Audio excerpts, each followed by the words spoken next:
What are the pros and cons to creating and selling an online course? That's what we cover in today's video. And don't forget to subscribe if you like videos like this, as I release them each and every week.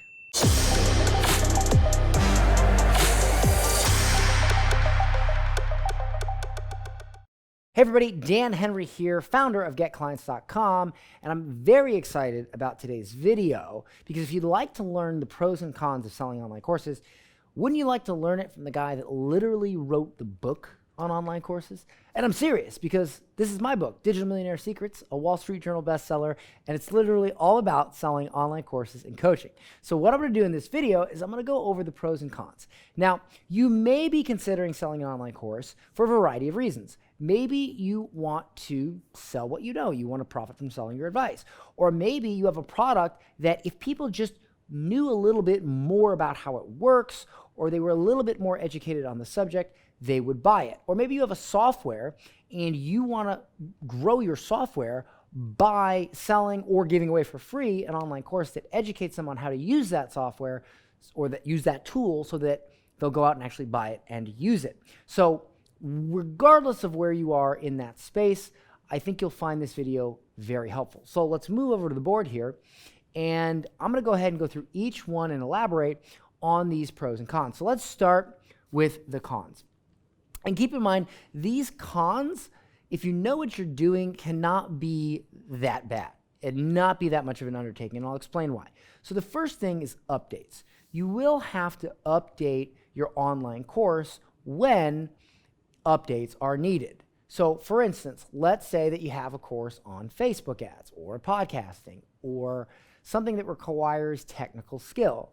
You'll need to make sure that if something massive changes in that space, like, website changes or something like that, that you will update them. Now, one thing that I do to keep my courses up to date is I separate strategy videos from tech videos. So I give a lesson in strategy so that, I can teach that. Maybe I teach it from a whiteboard or live action like this video right here. And that strategy likely does not change because I will tell you, for instance, I used to have a Facebook ads course. And when it comes to writing copy and creatives and things like that, that stuff really doesn't change. Maybe this stuff in the dashboard changes, but not so much the actual strategy. And so what I like to do is I record strategy videos and then I record actual tech or implementation videos, and those are usually screen share. So at any point, if I need to go update those videos, it's super easy to do, and I don't have to jump back up here and film videos and redo everything and cut my hair again. I can just use the videos that need updating as screen share videos. It makes it a lot easier. So the second thing is piracy. Now, piracy is a big issue with online courses. If your course sells a single copy, likely within 5 minutes, it's going to get pirated.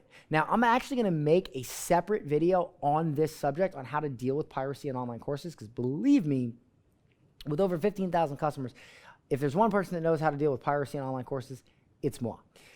Here's the thing about piracy, is if you sell a course that you sell over an order page, it's going to get pirated. But there's some strategies and techniques you can use to limit that, as well as actually flip it around and use it to your advantage. But you will deal with that. The thing you have to understand is that will happen, and you can't not move forward with an online course because you're afraid of piracy. I would not have created an 8-figure company selling information products if I was worried about, or I freaked out when my stuff got pirated. It has been pirated. But the thing is that I know how to use it to my advantage. Plus, if you sell a higher end course, one that you would sell over the phone, piracy doesn't happen because people sign a contract, they're on the phone.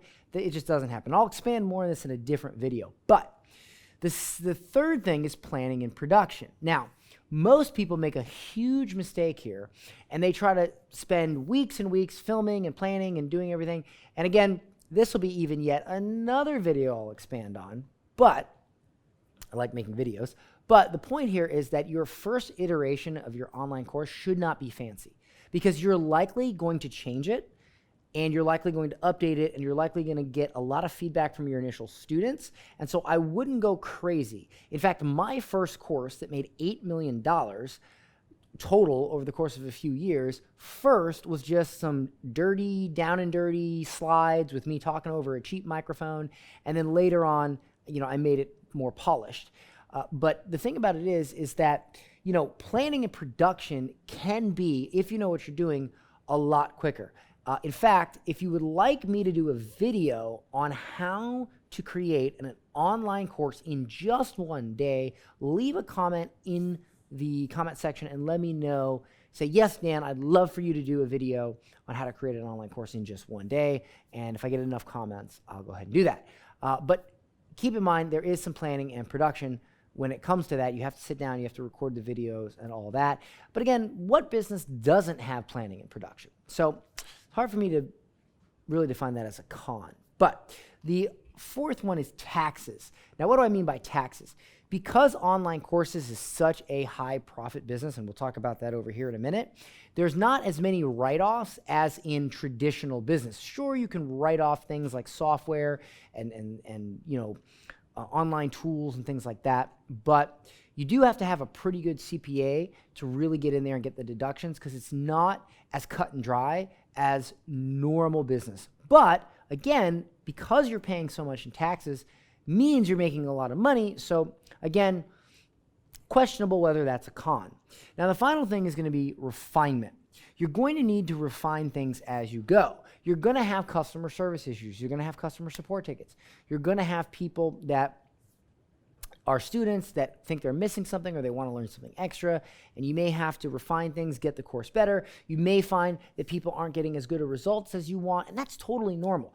You can't sit here and say that if you create a course today, that if you're refining it over time, in 1 year or 2 years or 3 years, it's not going to be better than the first iteration, that your students aren't going to get better results than the first iteration. That's just how it goes. It's how you refine any product. And so one thing with online courses is you want to begin and you want to constantly refine, because if you don't refine, you're not going to be able to compete. You're going to want to have a good product, and a good product starts with the product being pretty good and then getting better and better and better over time until it's eventually great. So that right there is, I guess, a con. But honestly, if you care about your students, you'll want to refine the course over time anyway and put that attention into it. So now let's move to the pros. The first pro is authority. Just the fact that you're teaching it, whether you believe you're an expert or an authority or somebody else, doesn't matter. Just the fact that you've taken the time to teach it and create a course lends you immediate authority. It's very similar to a book. The fact that I wrote a book automatically gives me authority. When I go on a podcast, if I say, hey, I have a course on this subject, or hey, I have a book on this subject, automatically it gives me authority. But if I say, hey, interview me on your podcast, I don't have a book, I don't have a course, I just have done this thing, it doesn't lend as much authority. But if you teach something, it has instant authority. The second thing is more impact. If you do something for someone, you can make this much impact. But if you teach people to do it, you can make a lot more impact. It's sort of like if I hand you a fish, I feed you for a day, and it impacts you for that day.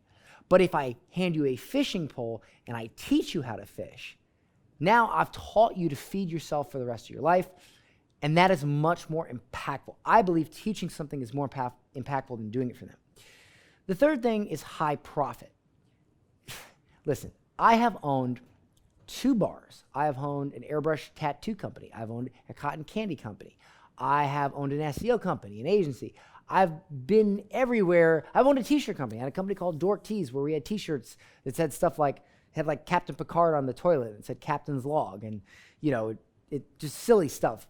And I've done all of it. And let me tell you something right now. There is no greater profit business than online courses. They're so profitable because there's no cost of goods. Once you create it, it doesn't matter if one person watched the course or 1 million people watch the course. It doesn't really cost you anything extra. Yeah, maybe some extra staff for support and whatnot, but it's not like you pay per course. Once the videos are done, they're done. So it's very, very high profit. Also, educate to sell. Online courses are some of the best ways to educate potential customers so that they can buy your products. If you have a software and you give out a free or low-priced online course, and you educate people and you make them go, wow, this is amazing, I can do this. Well, in your course, you teach with your software how to do it. Now they can buy your software. And now they see how valuable your software is. For instance, I built up a multi-million-dollar software company simply because I had an online course that taught people how to use Facebook ads to advertise for local business. So I partnered with a company. We created a software that allowed them to manage their clients and update their clients on their leads. We then refilmed the course. We taught them how to grow their local ad agency with that software, and we didn't really do any extra work. We built a multi-million-dollar software company simply by creating a tool that our existing students could use.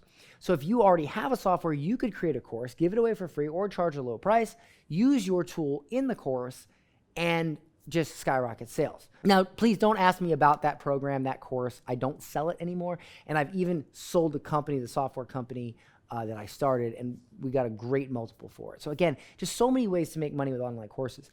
The other thing is scale.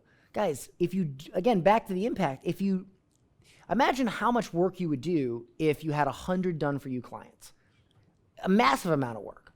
But if you have 100 students, it's like no work. I mean, we have over 15,000 customers, and I'll tell you right now that we do less work with 15,000 customers than I would think we would do with 100 done-for-you clients. And the reason I say I think is because the most clients I've ever had at one time was about 15 done-for-you clients, and that was a nightmare. I can't imagine 100.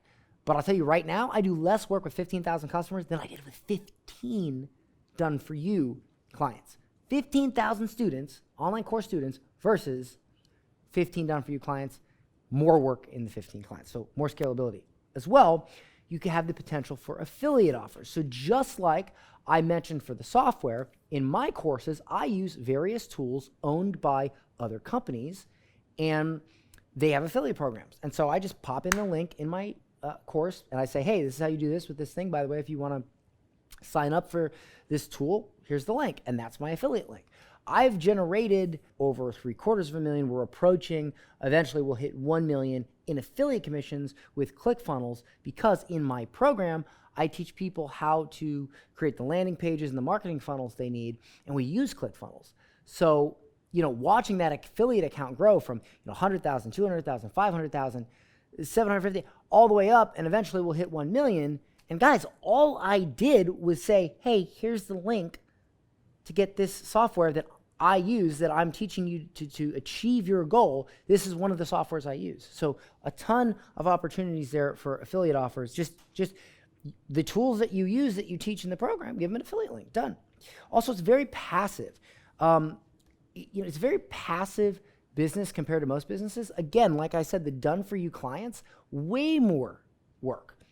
Online courses, even a coaching program where everybody attends a group coaching call, way more passive. Personally, I don't do much in my program except, the content, creating updates for the program, as well as filming YouTube videos and podcasts. That's pretty much all I do. That's it. And coaching. And finally, and this is a great one, and this is one a lot of people don't think about, it validates permanent products. So for instance, after I had a successful multi-million-dollar course that teaches people how to sell their advice online, I eventually turned it into a legitimate coaching program, and we upgraded the whole program. I have 4 coaches, there's 4 calls per week, and now it's in a coaching program. So that digital product, that coaching program, ended up being so popular and so successful that it validated exactly what I was teaching. I adjusted lessons, I answered questions on coaching calls, I refined my ability to teach that subject, and so I then eventually created this book and wrote this book, Digital Millionaire Secrets. I didn't just write this book, I taught what's in this book in an online course and a coaching program, refined it, validated it, and then I put some of the biggest takeaways in this book, and it became a Wall Street Journal bestseller. I highly doubt that this would have became a Wall Street Journal bestseller if I just wrote it and I just guessed what I'd write in the book. No, there were stories and concepts and strategies and techniques that I included or didn't include in the book based on my experience with my online courses. So that right there is the pros and the cons to online courses.